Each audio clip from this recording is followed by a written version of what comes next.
తగలబెట్టండి sir Niranjan గారు. Hey hi guys, welcome to my mini blog of day 1 of Tirupati.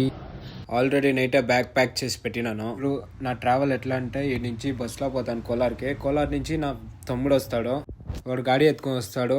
ఆడ నుంచి కోలార్ నుంచి గాడిలో పోతా ఉండేది. ఇదో వీడే నా తమ్ముడు. కూర్చొని ఉప్పు ఉప్పు తాగుతావే, అది సిగరెట్ కదా, మీ నాన్న రక్తం. మళ్ళీ ఈ నుంచి బైక్ రైడ్ ఫర్ తిరుపతి. ఈ నుంచినే బైక్. ఇప్పుడు ఒక బ్రేక్ తీసుకుందామని నిలిపిండి. అందరూ పీపుల్స్ కమెంట్ చేయండి ఎవరని చెప్పండి. యాక్చువల్లీ నేను బెంగళూరు చిన్నడే, కర్ణాటకనే. అదే పుట్టింది కర్ణాటకనే, పెరిగింది కర్ణాటకనే. బెంగళూరు తెలుగులో వ్లాగ్ చేద్దామని స్టార్ట్ చేసిండాను. సపోర్ట్ చేయండి. బెంగళూరు తెలుగు ఇష్టమైతే సపోర్ట్ చేయండి. జస్ట్ ఇప్పుడే తిరుపతికి ఎంటర్ అయినాము.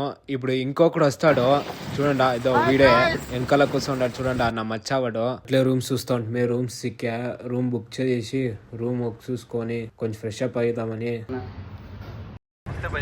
నమస్తే తీసి గుర్తులో పెట్టుకుని ముందట ఇప్పుడు ఫ్రెష్ అప్ అయ్యి కిందకి వచ్చి తినుకొని పొద్దున్నకి ఇంకా మార్నింగ్ స్టెప్స్ ఎక్కాలి. రేపు కంటిన్యూ చేస్తాను. ఓకే బ్రదర్స్, ఈ కార్యక్రమం ఇంతటితో సమాప్తం. రేపు ఇదే అలవాట్లపై మళ్ళీ కలుసుకుందాం.